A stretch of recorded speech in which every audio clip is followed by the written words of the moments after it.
Pakistan wheelchair में बैठा रहेगा, सबके लिए अच्छा है, व्हीलचेयर में बैठा रहे, वो हिले ना वहां से। टूवर्ड्स द मैं last part of the conversation आ रहा हूं, तो इंडिया का रोल इन पाकिस्तान, और इंडिया का, एक इंडिया की बात भी करूंगा। तो हम जो भी कह रहे हैं एक बहुत स्टेबल हो गया एलओसी, क्या ये हमारे लिए पॉइंट नहीं है प्रेशराइज करने का, स्पेंडिंग बढ़ाने का? जिस तरह यूएस ने, कई एक स्ट्रेटेजिस्ट मानते हैं यूएस ने अपने स्टार वॉर्स ये प्रोग्राम करके एक्सपेंडिचर बढ़ा के और एक्टिव करके रशिया को कोलैप्स करवा दिया। यूएसएसआर का कोलैप्स में एक फैक्टर रहा, क्योंकि पाकिस्तानी इस समय इकोनॉमिकली कोई भी एक्शन अफोर्ड नहीं करता। उनको ये रेस्टिंग पीरियड मिला हुआ है।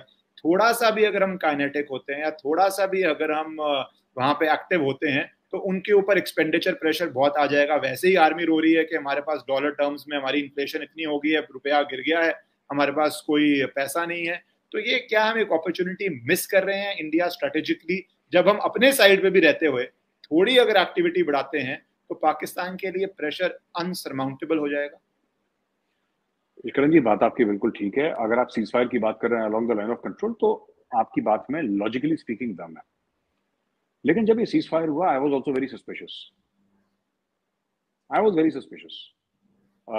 अचानक हमसे ये कहा गया कि दोनों DGMOs, director general military operations India and Pakistan, said कि बॉस कल से यहाँ पे कोई फायरिंग वायरिंग नहीं होगी और सब नो दिवाली, सब लोग खुशी खुशी अपने घर रहो। और तब से सीज फायर होल्ड कर रहा है।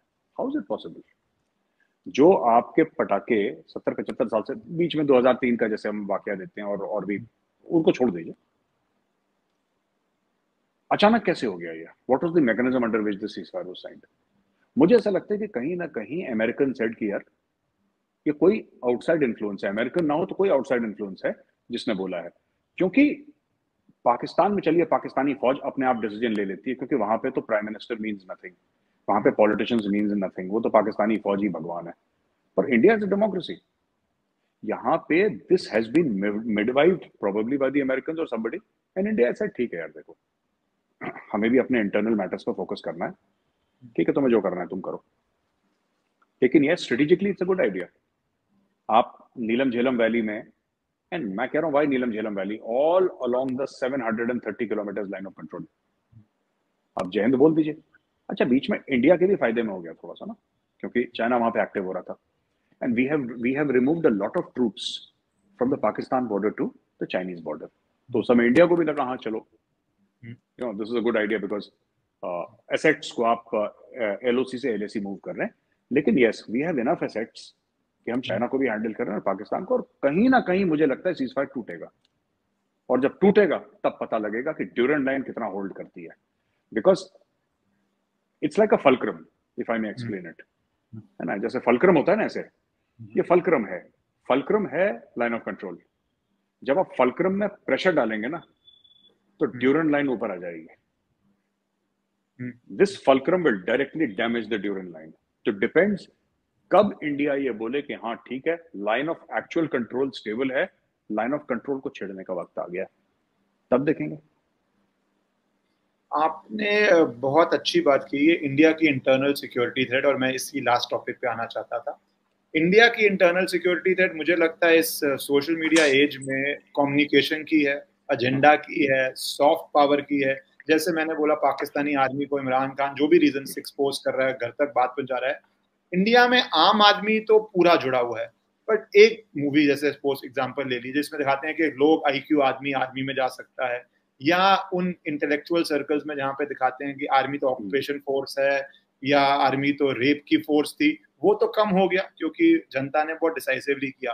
पर सॉफ्टली जो एजेंडा पेडल किया जाता है, जिसके अंदर आप भारत की संस्कृति को लें या आर्मी को लें, जिस तरह की बातें दिखाई जाती हैं कि मूवी चेंज कर दी जाती है कि अब एक पाकिस्तानी व्यक्ति को एक इंडियन सोल्जर बचा रहा है, Indian intelligence is so stupid, उसको पता ही नहीं कि पाकिस्तानी उठा के वो इंडिया ले आया है, वो इंडिया में व्यापार करके वापस चला गया है। तो ये जो सटली चलता है, या बड़े बड़े स्टार अगर टर्की जाते हैं, तो ये जो चैलेंजेस आ रहे हैं इंडिया को, इसको आप कैसे देखते हैं? Specially led by Bollywood, south movie में इतना चैलेंज है नहीं। नहीं, देखिए, बॉलीवुड के साथ एक बहुत बड़ी प्रॉब्लम है, दो प्रॉब्लम्स हैं जो मैं समझता हूं। जब हम स्टार्स को ना, बिग स्टार्स को, कुछ कुछ तो हैं बॉलीवुड में हुआ वेरी इंटेलिजेंट एंड हुम आई रियली रिस्पेक्ट, ठीक है, जो हिंदी फिल्म इंडस्ट्री के हैं, जैसे अनुपम खेर जी हैं, very sorted individual, straight forward. Pankaj Tripathi हैं, ये सब लोग जो बात करते हैं ना, तो दे टॉक सेंस. के मेनन है, राइट, और Manoj Vajpayee and all these people. So when they talk sense. बाकी ये जो स्टार्स है ना, बड़े बड़े स्टार्स हैं, I don't have respect for their intellect. देखिए, ये देश के खिलाफ काम कर रहे हैं, देश के साथ काम कर रहे हैं. मुझे लगता है कि कहीं हमारी भी गलती है. ठीक है, जब आप when Sonam Kapoor starts discussing politics and geopolitics, then you're in serious trouble. Most of these people, no, these stars I'm not talking about the actors. Actors एक तरफ, ना stars, they have the IQ of a cauliflower. इनकी अकल ही नहीं है, ये इनको पता ही नहीं है कुछ. They are not very well read. और मैं एजुकेशन की बात नहीं कर रहा, इनकी बुद्धि ही नहीं है. They are not intelligent people. इनसे आप किसी भी मुद्दे पे बात करिए. I happen to be with one or two whose name I will not take. They are absolutely incapable of conversation. इनके वही दो चार चीजें हैं ये, तो दे आर नॉट. पर आपको क्या है कि आपको कई 100 करोड़ आपने कमा लिए, हजारों करोड़ कमा लिए, आपका एक रुतबा हो गया समाज में, आप सुपरस्टार मेगा स्टार बन गए. अब आपको अपने आप को एज एन इंटेलेक्चुअल पोर्ट्रे करना है, बिकॉज वो मैस्लोज दिस थिंग ना, कि नाउ अब क्या है कि नीचे से ऊपर ऊपर ऊपर ऊपर आ गए. अब सेल्फ एक्चुअलाइजेशन है ना, कि आप भाई आपको कुछ तो चाहिए. तो ये उस चक्कर में फंसे हुए हैं. And that is the problem with them. एक तो ये चीज है. दूसरी चीज है, आपने साउथ की इंडस्ट्री देखिए, तमिल, कोई भी तमिलियन है, he takes great pride in talking in Tamil. उसका हजारों साल पुराना कल्चर है, जाहिर सी बात है, ही विल टेक प्राइड. अब Bengali will take immense pride. पढ़े लिखे बंगाली, उनको अंग्रेजी में बात करने का शौक नहीं है, वो आपस में बंगाली में बात करेंगे. आप मराठियों को ले लीजिए, मराठी में बात करेंगे.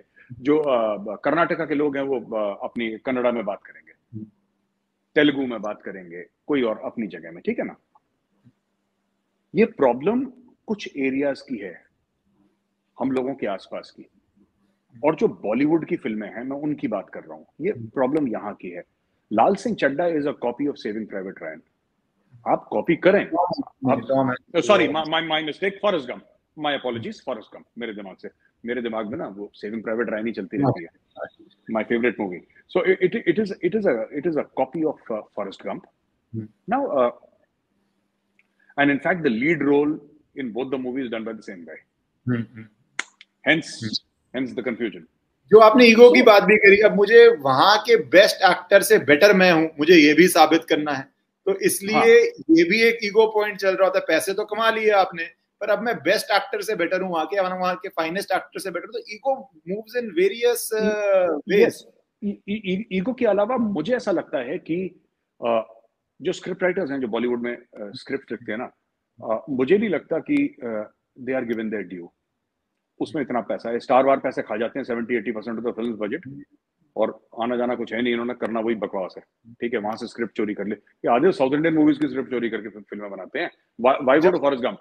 नहीं, पर जब तक ट्रांसलेशन या सॉफ्टवेयर ने इतना इजी नहीं कर दिया था कि आप ट्रांसलेट कर पाए या डबिंग कर पाए, तब तक ये चल रहा था. अब जब वही डब होके आ रहा है तो ये नहीं चल पा रहा. आप लोग कंपेयर कर रहे हैं कि भैया why should we watch a copy when we can see the original and understand it. ये मार्केट भी चेंज हुआ है. नहीं, मार्केट चेंज हुआ है. और ये मार्केट मुझे लगता है कि ज्यादा पता है इम्पैक्ट कब से पड़ा है, जब से ना कोरोना हुआ तो सिनेमा हॉल बंद हो गया, हम सब लोग घर पे बैठे. अब लोगों ने नार्कोस देखी, which is in Spanish, Mexican. अब लोगों ने देखी, किसी को स्पेनिश और मैक्सिकन समझ में नहीं है, लेकिन इतनी सुपर हिट हुई, ट्रेंड कर रही थी वो, क्योंकि उसका कंटेंट इतना अच्छा था. People got used to world class content. आप वर्ल्ड क्लास कंटेंट आपने 2 साल देखा आपके सिनेमा हॉल थे, घर पे बैठ के आपने Amazon प्राइम देखा, आपने ये देखा वो देखा, आपने ग्लोबल कंटेंट देखा. उसके बाद अगर बॉस आप कोई ऐसी सड़ी सी फिल्म उनके सामने ला दोगे ना, पीपल विल रिएक्ट. तो मैं तो कह रहा हूं कि ना वी शुड लर्न. हमें और हिंदी फिल्म इंडस्ट्री को ना सीखना चाहिए. Learn from the Tamils, learn from the Marathis, learn from the people in Karnataka, people in Kerala and all that. Beautiful talent and more than talent. Talent से ज्यादा मैं क्यों रिस्पेक्ट करता हूँ ये बंगालीज की, मैं क्यों रिस्पेक्ट करता हूँ? They have intense pride in their culture. They don't ये लोग फेक नहीं करते, है ना. हम हैं, ठीक है, हम लुंगी पहनते हैं यार, हम हाथ से खाना खाते हैं. आपको बुरा लगे आप मत खाओ ना, आप भागो यहाँ से। So I love the fact that these people have a lot of self respect. आपको प्यार भी करेंगे, आपको इज्जत भी देंगे, लेकिन they have a lot of self respect. With the Marathi or Tamils or all these people, na, Bengalis, they have a lot of self-respect. Bollywood does not have self-respect. ये नकल मार मार के, चोरियां कर करके, स्क्रिप्ट की यहां से ये निकाला वो निकाला। सो इनका, मैं सबकी, I am not generalising, there have been great